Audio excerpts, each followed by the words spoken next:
السلام علیکم میرے پیارے دوستوں اور میری بہنوں، آپ سبھی لوگوں کو جمعہ مبارک۔ میں اللہ تعالیٰ سے یہ دعا کرتا ہوں کہ اللہ تعالیٰ آپ کو اس دن کی ساری برکتوں سے نوازے، اللہ تعالیٰ آپ کی عبادات قبول فرمائے، آپ کی دعائیں قبول فرمائے، آپ کی خطائیں معاف فرمائے، اللہ تعالیٰ آپ کو اپنے قریب کر لے۔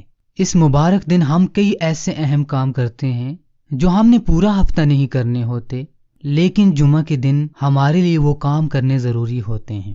کئی ایسے عمل ہیں، لیکن 2 عمل میں آپ کو بتا رہا ہوں۔ اگر آپ یہ دونوں عمل کر لیں گے تو انشاءاللہ اللہ تعالیٰ آپ کو اس کے بہت زیادہ فائدے عطا کرے گا۔ ان 2 کاموں میں سے ایک اہم کام یہ ہے کہ جمعے کی نماز ضرور ادا کریں۔ جمعہ کی نماز کے لیے جانا کیوں ضروری ہے؟ ایک اللہ کے ولی کا واقعہ ہے۔ وہ جمعہ کی نماز ادا کرنے کے لیے پیدل جا رہے تھے تو ان کو راستے میں ایک آدمی ملے، اور اس آدمی نے ان سے یہ کہا کہ میں تمہیں خوشخبری دیتا ہوں کہ تمہارے یہ قدم اللہ کے راستے میں ہیں، یعنی تم جمعہ کی نماز پڑھنے جا رہے ہو تو یہ سمجھ لو کہ تم اللہ کے راستے پہ جا رہے ہو، یعنی تم جمعہ کی نماز کے لیے جا رہے ہو تو اپنے اس جانے کو معمولی نہ سمجھو، تمہارا جانا ایسا ہی ہے جیسے تم اللہ کے راستے میں جا رہے ہو۔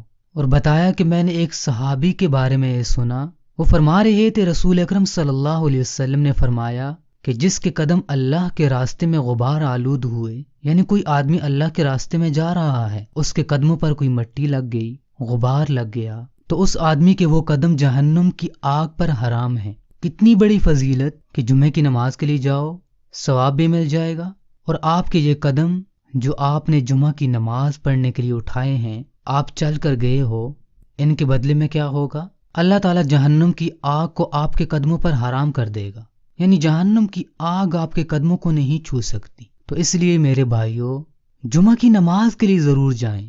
اور اس مبارک دن دوسرا اہم کام وہ ایک دعا ہے۔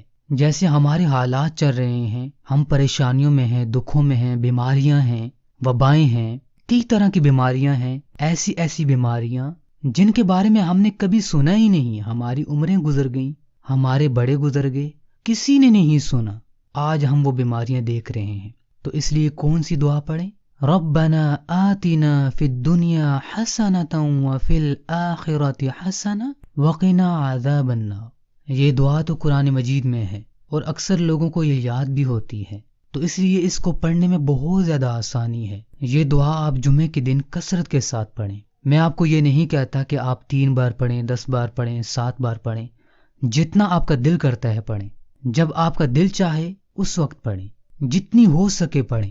جتنا زیادہ پڑھیں گے، ایک تو یہ قرآن مجید کی آیت ہے، قرآن مجید پڑھنے کا ثواب، اور دوسرا ایک یہ بہترین دعا ہے۔ اللہ تعالیٰ اس دعا کی برکت سے دنیا کی وباؤں سے، دنیا کے عذابوں سے محفوظ رکھے گا، اور آخرت کے جتنے عذاب ہیں اللہ تعالیٰ ہمیں ان سے بھی پناہ میں رکھے گا، ان سے بھی بچائے گا۔